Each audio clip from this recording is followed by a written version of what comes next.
The Fruitful Entrepreneurs podcast aims to increase the visibility of female leaders in business, inspire a limitless mindset to build your own blooming brand, and leave a positive impact with a purpose-driven business. Welcome to the Fruitful Entrepreneurs podcast. My name's Shelley Tilbrook, and today I'm joined by an inspiring female founder, Christina Flach. Christina is a makeup artist and the CEO and founder of Pretty Girl Makeup. Her celebrity clientele includes Condeleeza Rice, Hilary Swank, and Renee Zellweger. She has also worked with high-end brands such as Gucci and Louis Vuitton and is an active philanthropist and single mother of 4. Welcome, Christina. Thank you so much for joining us here today from California. Hi, how are you? Thank you for having me. I really am happy to be here to chat with you. Amazing. Yeah, it's exciting to have you all the way from California, and we really look forward to deep diving into your experience, expertise, and imparting some knowledge. What a busy schedule you must have, juggling all of the businesses that you're managing, as well as, being a mother. So first of all, tell us a little bit about your background and career that led you to starting a business. Well, I'm a celebrity makeup artist. And I started Pretty Girl Makeup because I was a mother driving around with my water bottle and having a battle with lip gloss. And I couldn't seem to find one that would stay on long.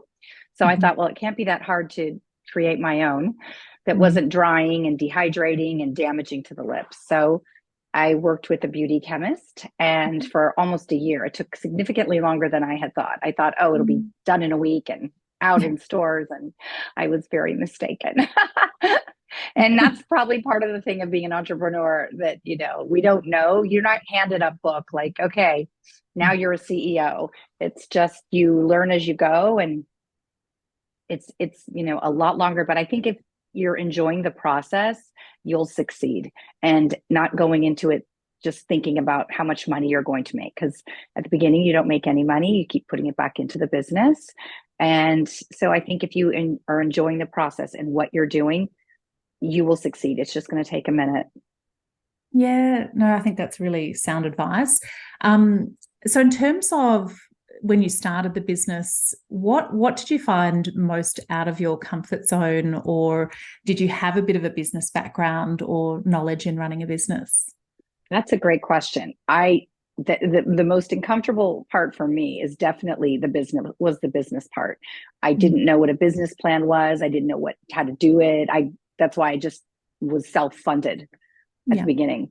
And so, because I was intimidated of putting together a business plan, and I wasn't comfortable going to people asking for money. It just felt very uncomfortable. So I was more comfortable just dealing with it myself. But I think that's the hardest thing to learn is, asking for help and finding people that are experts. What I'm really talented and what I have skills doing is, connecting with people, creating things and color. I can see things differently. So I think it's important to know your strengths, and then also to know your weaknesses, and find, the people that are strong in those weaknesses to come onto your team to help, because, you can't micromanage everyone. You can't do everything. And it's better to put your energy into your strong suits than the things that it's not worth it for me to spend, 2 months working on a business plan when I could be doing something else that is much more productive. So, because someone else can do it like in 3 days. Absolutely. And so I'm interested in, you mentioned the inspiration of starting the business was around the lip gloss. Tell us what exists in the range at the moment and how that sort of expansion evolved.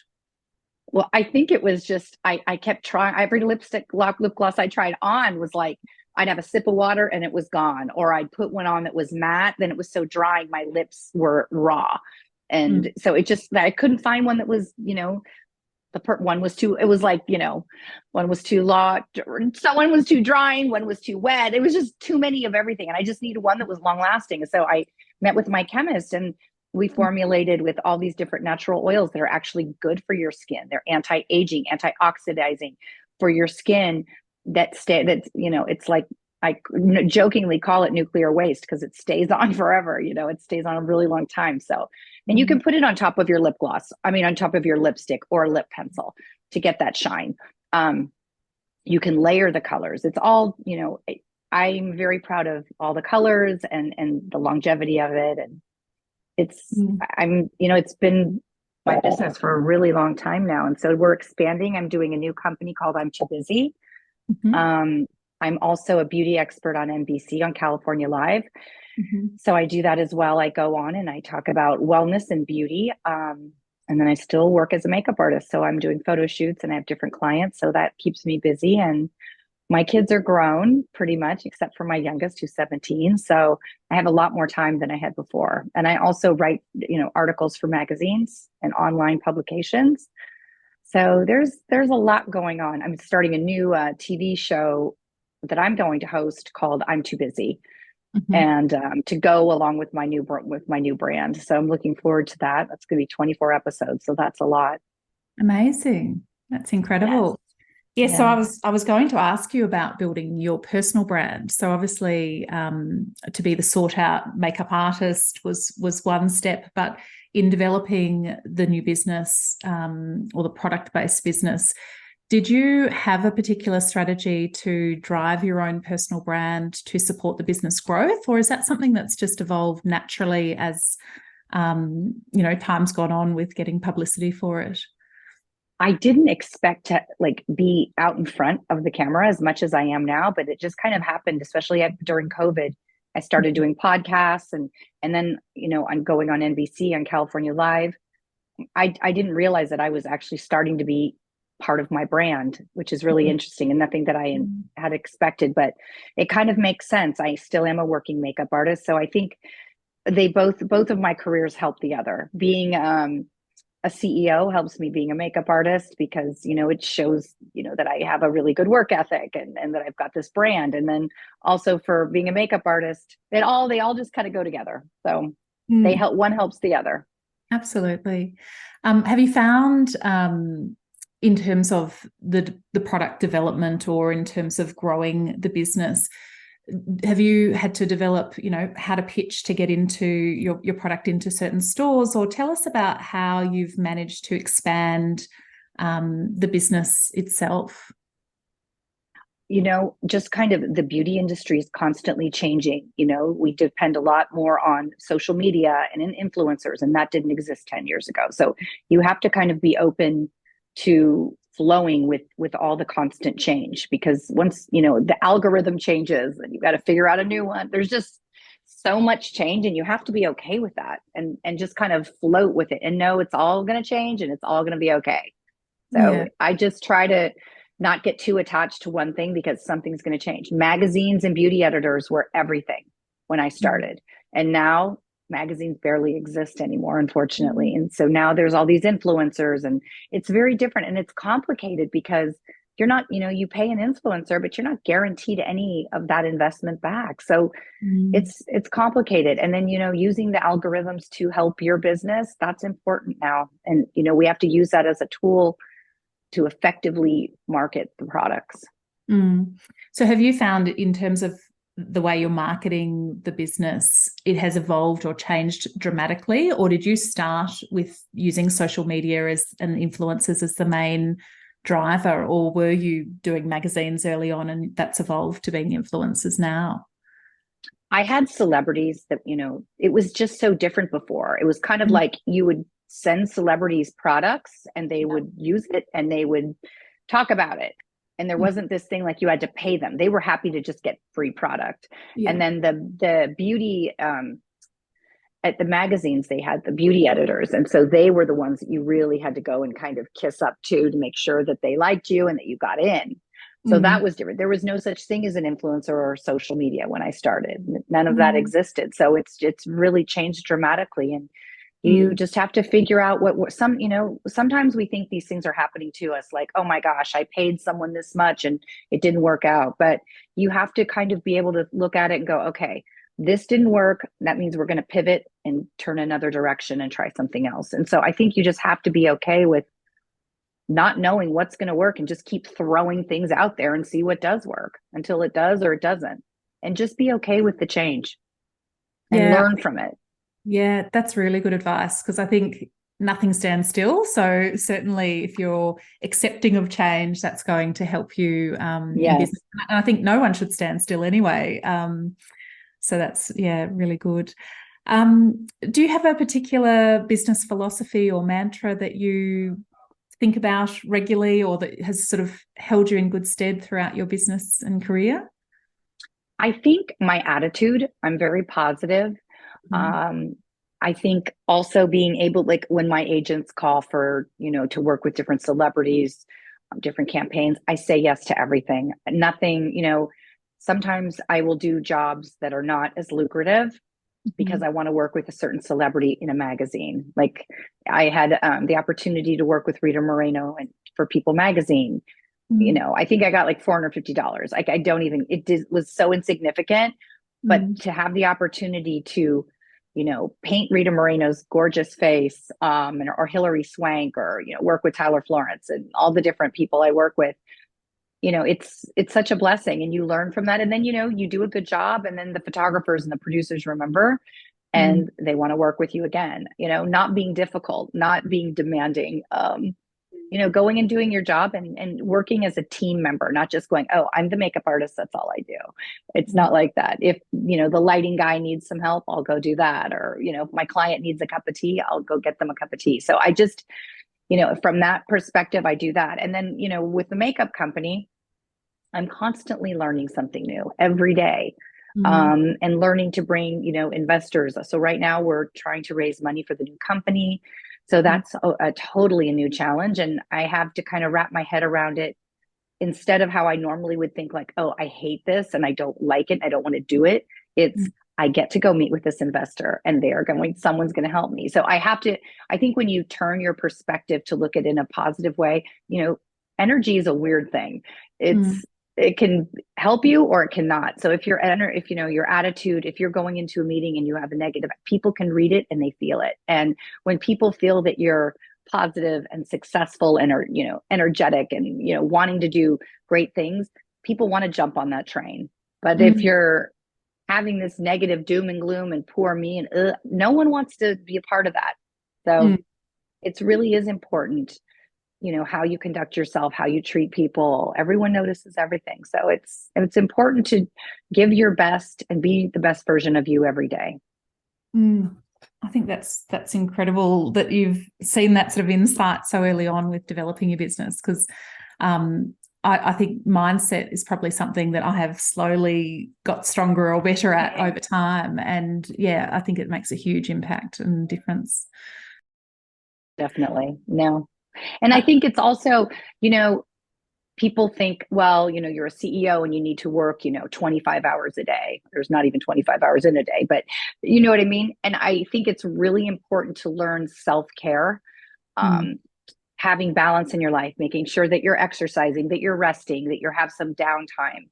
It's really is quality over quantity.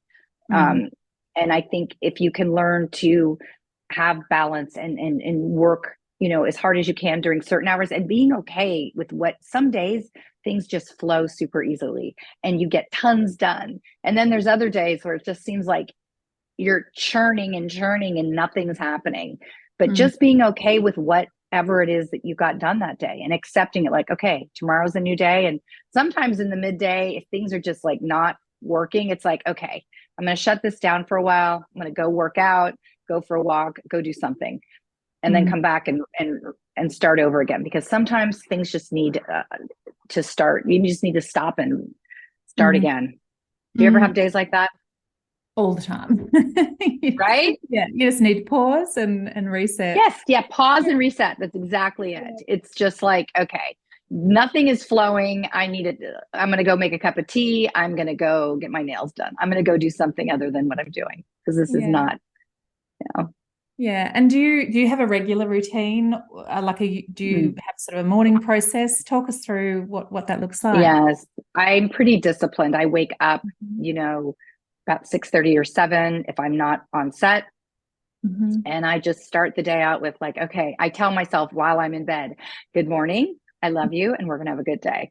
And so I start the day out like that. I start out with water and lemon. I have green juice and tea. And then I, answer the emails. I try to go get a workout in first thing, if I'm able to, and that kind of sets the tone. Or sometimes I'll just start working and then take a break midday and go, go to Pilates or go to yoga or something. It just depends, but I really do try to exercise every day. Yesterday, for example, I had a photo shoot in San Francisco at the De Young Museum, and it was only a half-day shoot. So on the way home, my son was at a golf tournament in Silverado up in Napa. So I stopped there and, walked like 6 holes watching him. So, I walked about 4 miles yesterday. So that was good. So it doesn't really matter to me what my workout is, as long as it's something, either a walk, yoga, Pilates, or golf or something. And, I just think it's important to take some time to get outside and exercise and breathe. And, it's good for your mind and your spirit and your body, obviously. Yeah. So I read that you were, I suppose your take on the beauty industry, it's very much about helping people shine, see their inner beauty, and that's what you're doing with your makeup brand. So I'd love you to just sort of share exactly what your business is, the purpose behind it, and who it's for. So who is the main target audience for your brands? So with Pretty Girl, I just felt like as a mom, I didn't always feel like a pretty girl. I felt like an exhausted girl. So it was kind of like the pretty girl I had. It was like a logo. My logo was like this girl in a poodle. And it was like who I wanted to be when I'm exhausted and driving around with kids and, being a mom. And so I wanted to create products that were luxurious and kind of funny. We have a lip gloss, Hey Lover, Girlfriends, let's go shopping, all these. I just wanted to kind of like give a moment that was light and funny. And then with I'm Too Busy, I just felt like I'd been hearing for so many years from so many clients. I go to the department store and I feel really overwhelmed. I don't know what to buy. I feel like I buy things and I don't know how to use them, or they're not appropriate for like everyday work life. And so I just thought, like, how is any brand going to get brand loyalty when customers feel that they're being sold stuff that they don't use and they don't need and they don't know how to use? So I just want this brand to be exactly what you need. You don't need, like, you can have, you need a concealer, something for your brows, something for your, eyeliner, shadow, mascara, cheek, and lip, and that's it. And then for the skincare, again, I was told so many times, oh, I bought this line of skincare and it's 10 steps. And then I would say, well, how many days did you use those 10 steps? And they're like, well, twice. Yeah. But I'm going to start again. So I just thought, consistency is everything. It's the same with what you eat, exercise, and taking care of your skin. And so, you could have the most incredible line that is 10 steps. And if you're not using it, it's useless. So I thought, well, why don't we do one that's 3 steps that, it's 1, 2, 3, and you can put it all in your hand and do it. Wash and moisturize at the same time. We're doing a reverse cleansing instead. So this was interesting. When I was working with the beauty chemist, he asked me, so what do you do first thing in the morning when you go into the bathroom? And I said, oh, I splash water on my face. And he goes, ding, ding, ding, wrong. I'm like, what do you mean? He said, well, do you drink the water out of your faucet? I'm like, God, no, I have a water filter. And he's like, really? Well, why would you put it on your skin? And I'm like, oh my God, you're right. So he said, we're going to do a reverse cleansing, that we're going to put a shield up on your skin of something to wash the skin, to cleanse, and to moisturize. And then we put the water on to protect. So that was really interesting. That didn't even occur to me, but it makes total sense, right? Yeah. And so if people can, it's important at the end of the day to wash your face and moisturize so your skin can breathe. It's super important. You have to take off your mascara. Sorry, ladies. I know some of you just don't want to take it off at the end of the day, but you're killing your lashes. So it's very important to take care of your skin and your lashes, and let them breathe and remove, dirt and makeup that we have on every day. Super important. Definitely. What would you say has been your biggest lesson in business that you could share with other entrepreneurs that perhaps can avoid that same mistake or learn that same lesson? My gosh. Do we have 7 hours? So many. I Yeah. think just the big thing is, looking at your strengths and weaknesses and figure out like getting a partner. It's so great to have someone to share the ups and downs of a business. Someone, if you're an artistic person or you're the creative person, then get someone that's really strong in business, that's able to help you, do all the things that don't come as easily to you. So I think that was probably the biggest lesson, finding someone that could, understand me but support me and do all the things that, I can't do everything in a day. And it's really challenging to be running the numbers part of the business, or someone that specializes in marketing or social media.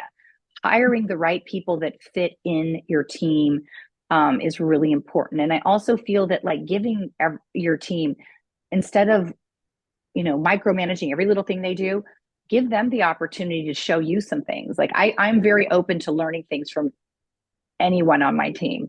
I don't know everything. I didn't go to college and specialize in marketing, like some people have. And so it's really great to hear their perspectives on things. And it's a fresh perspective. When you're running your business for so long, you just kind of are in your, how you do everything is just kind of the way you do it. You don't even realize there's other options or opportunities. So I think being open to hearing different things is really, it makes your team feel good, but it can benefit you enormously.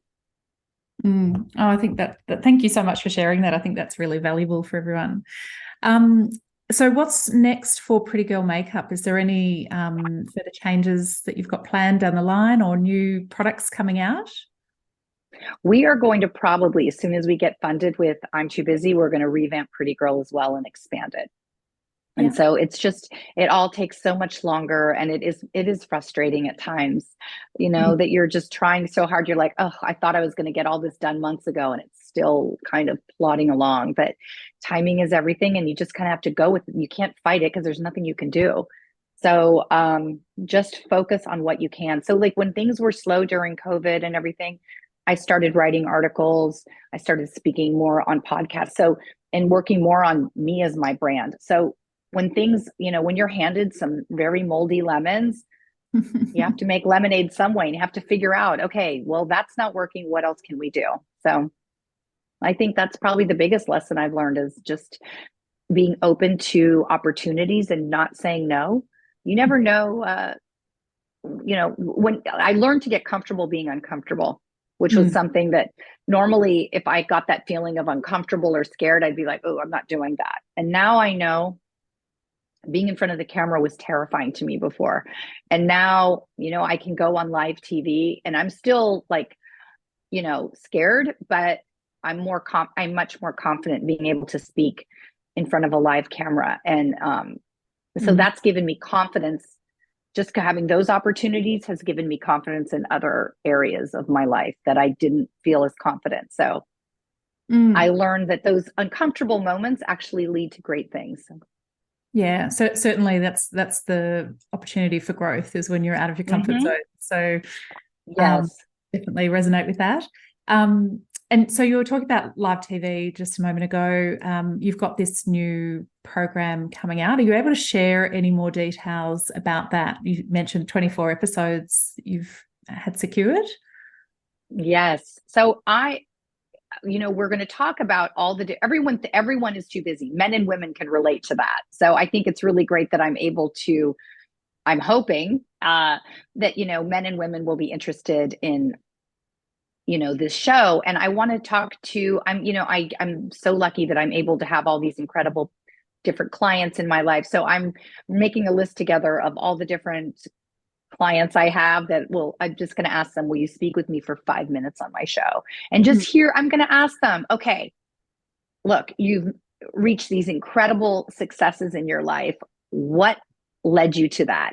And what was difficult? Did it affect your personal life? Or how do you keep balance in your life? So it's like, everyone's too busy. How do you get everything done in a day? Like, what do you do, or what have you learned to do that's super important that you have to get done in order to be everything you're going to be? So I think just asking those kind of questions We'll also talk about, different makeup trends. I'm very into beauty from the inside out and speaking about, I really believe your body will look and feel its best when you are hydrated, when you eat well, when you get enough rest, when you get exercise, when you have love in your heart and laughter. It comes across in every aspect of your life. And so I think that if you look at people that have these enormous successes, they've all got something. And that's what we're going to find out on the show. What exactly do they all have in common? So I'm looking forward to it. Sounds fabulous. It's a great question. And that's probably something I'm finding in interviewing all these female founders is there are a lot of common traits in how they've achieved success. So yeah, really good.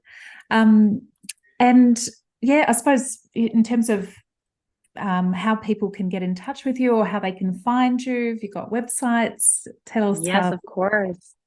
So you can go to prettygirlmakeup.com, you can go to christinaflach.com, and you can scroll down and see different interviews I've done, and the California Live, I'm Too Busy, are different things that we do. We talk about, different spa waters, different mute makeup trends. So it's fun. And then I'm Too Busy.co is going to be coming up live. And then I'm Too Busy, the TV show, is going to be coming out. I think our first show is January 17th. Amazing. Well, yes. You definitely sound busy. I am. Now I'm starting to get scared. Now today, I had a meeting today and we were going over things with the show and it's like, oh my gosh, this is actually real. Yeah. Okay. Well, one last question to finish up. Do you have a productivity hack or a something that saves time that you could share with everyone? I think, what do I do that saves time? Well, I make sure that when I'm going out, like, for the day, or if I'm home working, I make sure that I have like my green juices all prepared and my water ready to go. So when I can have all that stuff, I can make a healthy choice of water or something to eat. And that keeps my head on straight because I feel well. I can't go on TV or on these podcasts speaking about beauty and wellness if I look like a wreck and my skin's breaking out and I'm not healthy and I don't look somewhat together. So it's really important that I take really good care and getting rest. We do not sleep enough as humans. We I slept 4 or 5 hours. That's just not enough. You need time, taking time to enjoy your family and laugh and just, having some quiet time, a little meditation time, all those things really do matter and help, I think. Oh no, I'd completely agree. Well, thank you so much for your time today sharing that amazing advice. And we thank you so much. Watching what's next and all the new launches coming up. So good luck with everything. Thank you. I'm sure it'll be a flying success like everything else you've been working on. Thank you so much. You're so kind. Have a beautiful day. Happy holidays.